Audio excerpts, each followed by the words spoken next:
Okay, ladies and gentlemen, welcome to the first ever edition of the Fans Perspective.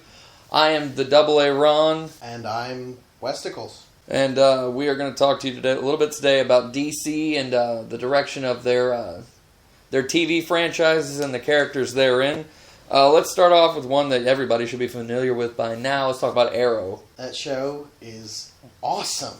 I mean, I consider it to be one of the best TV, the best shows on TV, period, right now. It really is. I mean, not just in the way they've taken comics in general and just turned them into this streamlined, awesome format that's really loyal to the characters.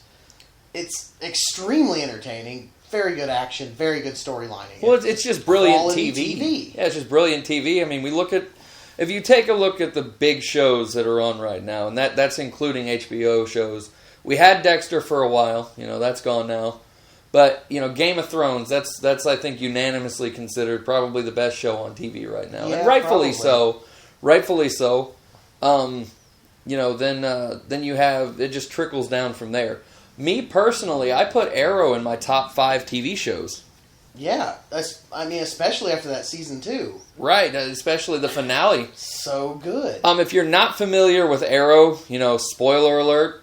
If you haven't seen it, we're about to talk about some stuff. So we'll try not to spoil as much as we can. But I mean, it's past season 2. It's over. You should have seen it by now. Yeah, there's some pretty impactful shit there. But let's start. For those of you who aren't familiar, we'll give you a little bit of background. Arrow is based off of the character, the Green Arrow. Obviously based in Star City. Yep, Oliver Queen, kind of a big deal. Yeah, and he'll tell you. It's basically just based on his origin, how he became the Arrow, what happened to him. If you don't know, again, spoiler alert, but he was out on a boat with his dad. The boat sank. He got stuck on an island. He met some people, one of them namely Deathstroke. Learned to shoot arrows arrows really well from about 2 or 3 people. Learned to fight from Deathstroke. Deathstroke taught him how to fight. And then he came back to Star City. Everybody was like, oh my God, he's back. And then he started doing Green Arrow stuff. So generally kicking ass, taking names. Something they did with this show that I'm really happy with is the support characters. I mean, first of all, we'll talk about a character that we both love. We both love Diggle. Yeah. Not only because is he an awesome character, but because his name is Diggle. He has a fantastic name for no good reason whatsoever. It's just a catchy, ridiculous name. But, I dig the Diggle. It's based off of one of the authors of Green Arrow, which is kind of neat, but at the same time, it's just great. I don't know. Stupid point, but fun anyway. Like I said, I dig the Diggle. But he's a great character. Really, military background. He's like a bodyguard / he's kind of a father figure. Yeah, sort of more like a brother. Yeah, he had his father figure, and he didn't teach him very well. But Diggle helps keep him honorable. To a point. But Diggle knows when it's time to kick some ass. Then we have his kind of third in command, or second in command, depending on how you look at it. The techie, the oracle of We've got Felicity. Felicity is a fantastic character. Yeah. She's not just the nerdy girl on the computer. Got a lot of good dialogue. She keeps the show entertaining, too. Very much so. And she throws another love interest in there, which if you don't know anything about Ollie, love interests are everywhere in the Green Arrow comics. He plays the field an awful lot. He's like Bruce Wayne, only, better. Except that's actually who he is. Except he's better at it, He's like if Bruce Wayne, not the alter ego known as Batman, where he's really grim and serious. He's like if the playboy billionaire character of Bruce Wayne were the vigilante. As in, he hits on the women, he plays it up, he has fun, he's got quips. He's Bruce Wayne, but as the vigilante. Yeah, it's a really good show.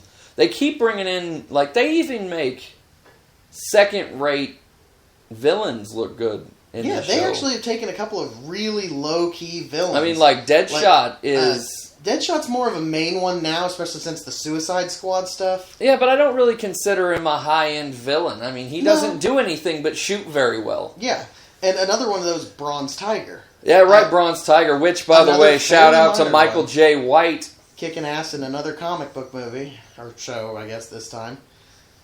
But, That's the second shout out on the Broadcast Podcast Network we did to Michael J. White. Oh, really? We're just big fans of Michael J. White. He's kind of a badass. Simmons! Mm-hmm. But, I would like to shout out to John Leguizamo for being the best violator ever. I'd just like to shout out to John Leguizamo for introducing me to funny movies. I think The Pest was one of the first funny movies I saw, and I love that movie. That's pretty funny shit. But, also Deathstroke, which didn't have a whole lot he didn't have a very big fan base before the show. No, well, somewhat, again, especially because of the Suicide Squad. He's one of the main characters of that, and that's a huge popular series. But his character is this mercenary. He's almost an anti-hero, but still a villain. Especially he's very much a villain. He's very much a villain. He's just got some interesting motivations sometimes. But they knocked it out of the park with this show, and they continue to do so. It's been going strong and getting better every episode for 2 seasons. I mean, they've taken a few liberties on Deathstroke and Oliver's backstory in order to create this amazing rivalry, and just he's the best villain the show's had yet. Well, for sure. That's something we really need to address. People need to understand that writers are going to take liberties when it comes to comic book movies and comic book TV. Yeah, they have to. They should, actually. I mean, translating page to screen, carbon copy, doesn't do very well. See, we've seen it in the past, too. And if you don't believe me, watch Batman and Robin again. That was page to television screen. Surprisingly, for some of the early Batman stuff, it kind of was. With the exception of Mr. Freeze, being Arnold Schwarzenegger. Yeah, and it was Bat credit card instead of Bat shark repellent. But I'm just saying, that's what we get when we get page to TV screen. Yeah, Silver Age Batman was kind of that ridiculous. Yeah, well, so was Superman. But Superman was just stupid, though. That's a different one. But anyway. There's stupid amusing, stupid funny, and then there's Superman. And then there's Superman. He is the lowest of the low, and don't you forget it. Yeah. Which actually leads me to another thing. The roots of good TV, Smallville. It made me like Superman for the duration of the show. I loved Smallville. I think that they did a good job again and DC does. It seems to be a theme. DC did good with the surrounding cast. Yeah, they did actually. Lex, Chloe was great. Lex was the best character in the show. Yeah. Lex's father, they gave him a big spotlight. Yeah. Martha and Jonathan Kent, fantastic. Very well developed characters. Actually, I think Bo Duke. I was about to say Bo Duke. I couldn't think of which brother he was, but he was an amazing Jonathan Kent. He's actually my favorite one. Screw Kevin Costner. Yeah, I really thought he was going to be a good Jonathan Kent. That did not work out. Russell Crowe, on the other hand, amazing Jor-El. Yeah, he did a really good Jor-El. But I think that started the whole good TV. I mean, other good than 90s Batman. TV. Well, 90s Batman animated. That's cartoon TV. That's been good since. But it's still 90s. TV. That's still TV. True. But we're talking about live action. Smallville started it. Yeah, and it hit its rough Smallville. spots. I love to say the Smallville. least, I even liked the flavor of the week. Monster of the week kind of thing. They really. I even loved that. I even loved that. I just loved the characters. A young Clark Kent appealed to me. No, and it worked. It's because it put him in a state where he was actually vulnerable. And, ladies and gentlemen, what's the word that comes to mind the most when you think of Superman? Well, not vulnerable. That's 2 words. I'm just saying it's not. Yeah, right. But it was good stuff, and unfortunately. Oh, and they were the first ones to do Aquaman, right? He wasn't half bad. And then I think that finally inspired DC to really turn him into a badass, which he is now. Which they did now. Officially.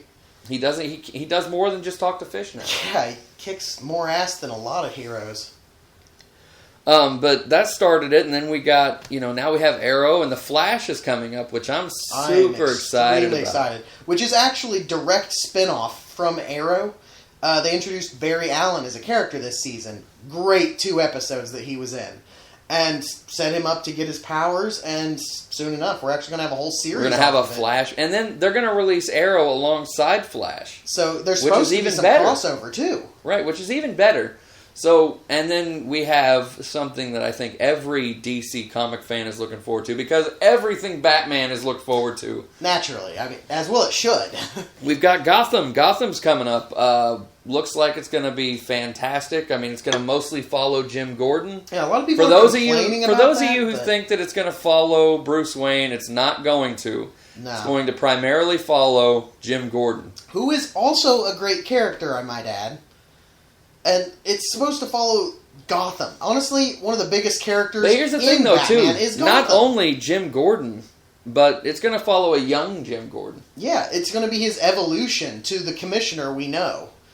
It's going to see him become accustomed to vigilantism, whereas at the first he's this by the books cop. He follows all the rules, but eventually he learns Gotham's not a city that plays by the rules.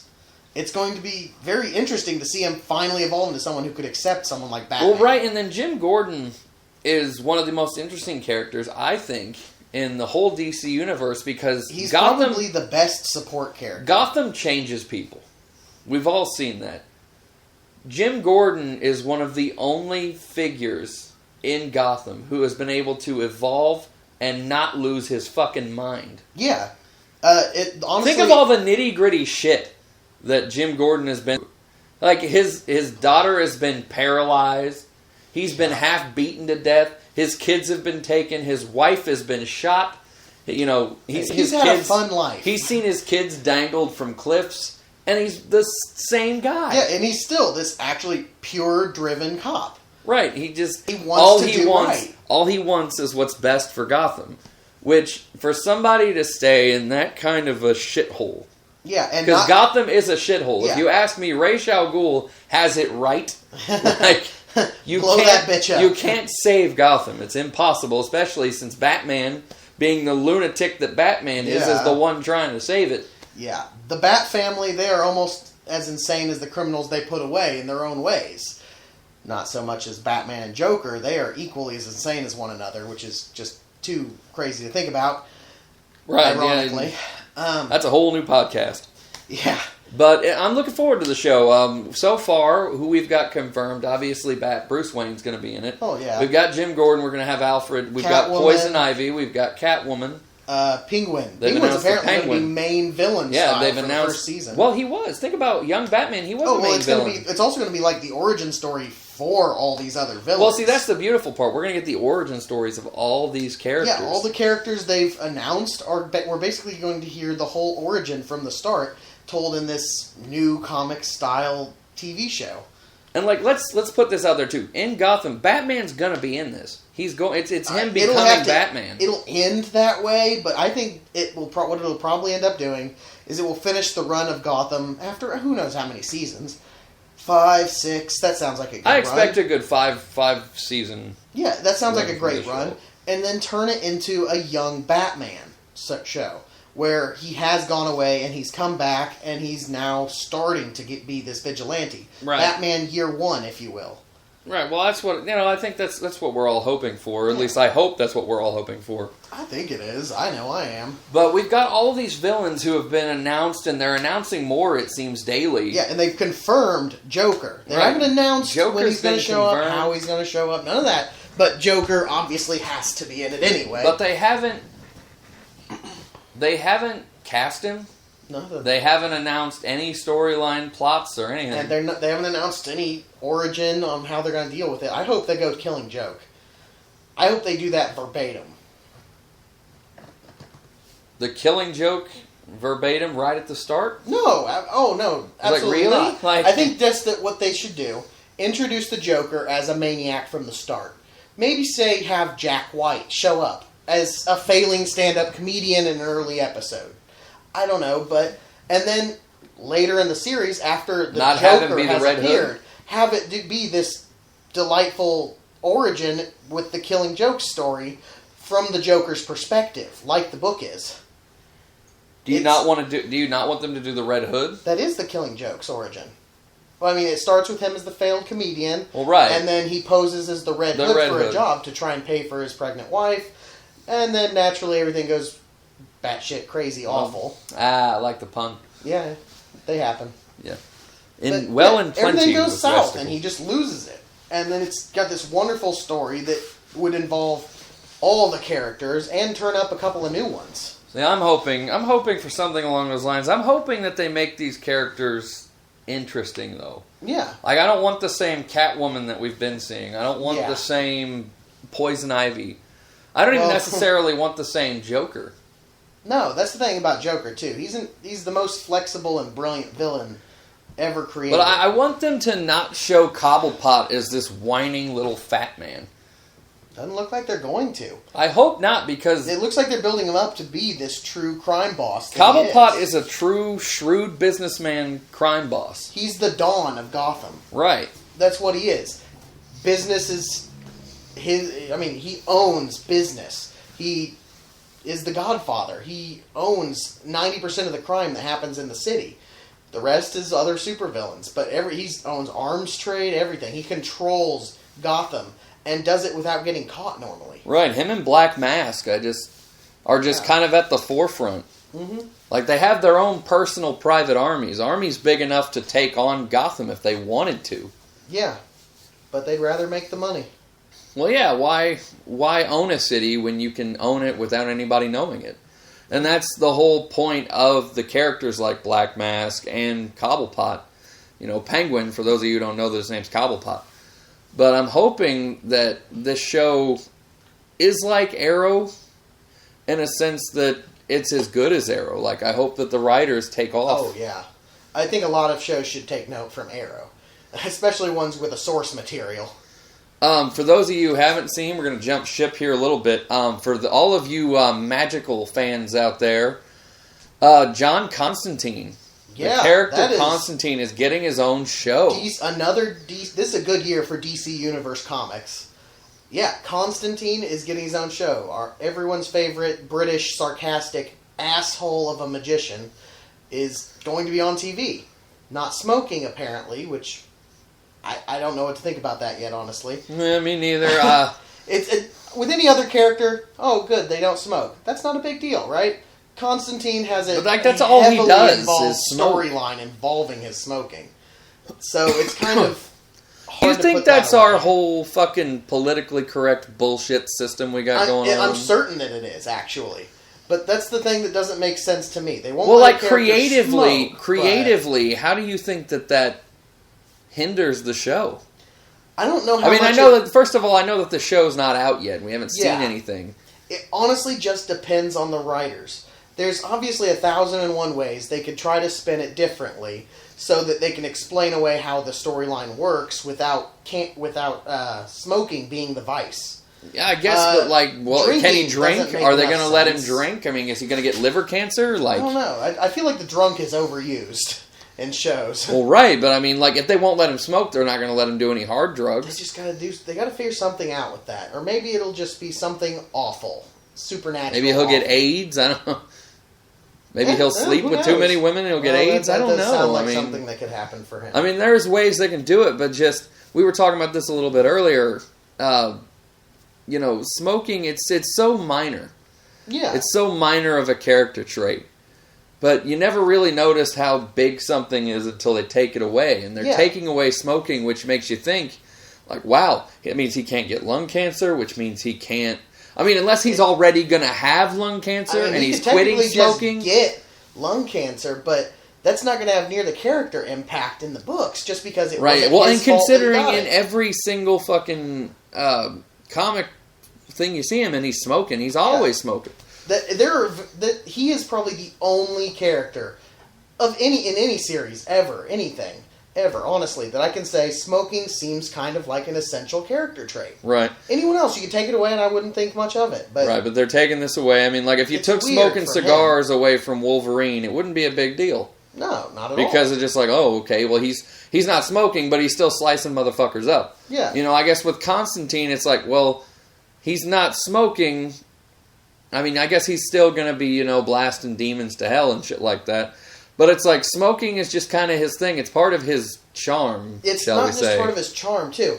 It's part of the point that one of the reasons Constantine's such a great character is because he's not perfect. Right. He's not That's just the whole this point. do-gooder. No, he is a selfish man. He's kind of an asshole. Oh, he's a downright bastard. Yeah, but he really truly is sometimes. In the end, yeah, he tries to do good, but the thing is, he's not good at it. Well, right, this man is a downright fuckface. Like, and he'll tell you, he screwed over his best of friends, God knows how many times. Countless times. But he always charms himself out of every situation he gets into. Right, I mean, I will give him something, though. Everything he does is for the quote-unquote greater good. Well, or the greater good of his future. Like himself, to make himself a little wealthier. Well, yeah, but I can't think of any time in the comics that I've read personally that he's ever fucked over the entire world because he could make a spare buck. Like, well, not the whole world, but maybe kill a few people or let them a person die, or two, sure, but I'm just saying for the greater good. Like, the greater... I mean, it's just, he's not a true hero. He's more of an anti-hero. But in the end, his striving to be a hero on occasion is painted all the more almost ironic to the fact that he is a bastard at heart. Right. It makes the let's put it out this way, by the obvious. way. He wouldn't care about the world if it didn't need to be around for him to be alive. Pretty much. That's the beauty of the character, and I hope that they're able to translate that. Which, if DC TV is going to be as good as it has been, then it points to a pretty good TV show, and pretty good TV shows. Considering we've got like I said, we've got season 3 of Arrow, we've got Flash, we've got Gotham, and we've got Constantine. That's four shows that DC fans can look forward to. It's a very exciting year for this. Very exciting year for DC, very exciting year for DC TV, and as always, it seems to be every year, at least every year that I've been conscious and alive, it's a good year to be a comic fan. Yeah.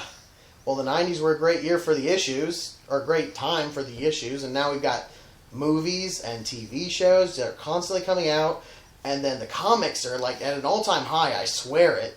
The New 52 is just epic. I've only been recently getting into comics, and I'm discovering how deeply amazing the New 52 has been. See, I won't say I'm getting into comics. I'll say I'm getting back into comics. There we go. I've never been able to afford it until recently, and now I finally am. It's fantastic. Which comic books is a more expensive trait than people look at. It is. But it's worthwhile. But yeah, I'm really excited for the future of DC TV. I'm looking forward to the hopeful shining future of DC movies. Oh, of course. I'm hoping someday they'll be able to compete with Marvel, but as far as the movie franchises, I mean, it's hard to count the Dark Knight trilogy just because that was a beast all its own. It's a 3 and done beast of its own. That was Nolan. Yeah, that was all Nolan. It's hard to call that a part of the greater DC franchises. They don't have considering it's not going to be used. Not at all. Right, it's not going to be used in the universe. So, actually, technically, right now, all DC has to stand on as far as their current film universe is Man of Steel. Yeah. And that's it. And I'm extremely excited for Superman Batman. Me too. I mean, I've heard a lot of people bitch. Pro Batfleck. I am pro Batfleck. He deserves some credit, I think. He was the bomb in Phantoms. That he was. Just saying, Masked Cape Crusaders has done it before. Yeah. Didn't do too bad in Daredevil, if you ask me. A lot of people say otherwise, but I personally didn't hate it. So. If you don't think he's got the acting chops, please go watch Argo. He's got a number of things recently that have proven otherwise, too. All those people who decry his acting skill. Oh, he ruined this movie. Oh, this movie is crap. Whatever. Since he started directing, he started to actually be a good actor. Well, I think it's because he knows what it takes now. Yeah. It took a couple movies. But... Took a little bit, but it's alright. Okay, I think that's going to wrap up this edition of The Fan's Perspective. Let us know what you think, either by YouTube Comics. You can get to me at Twitter, at Arathios. Westicles here has decided that his Twitter handle will not be posted because he doesn't care about it. Nope, I just use it to enter contests. You guys can follow if you want, but I don't post shit. So, like I said, get back to me at Arathios. Let us know in the YouTube comments if you want to hear us talk about something. We're huge comic book fans, so if you want to throw something out there, post some subjects. We're always good to talk about something. Yeah, we'll be good to talk about it. Have a good one. Yeah.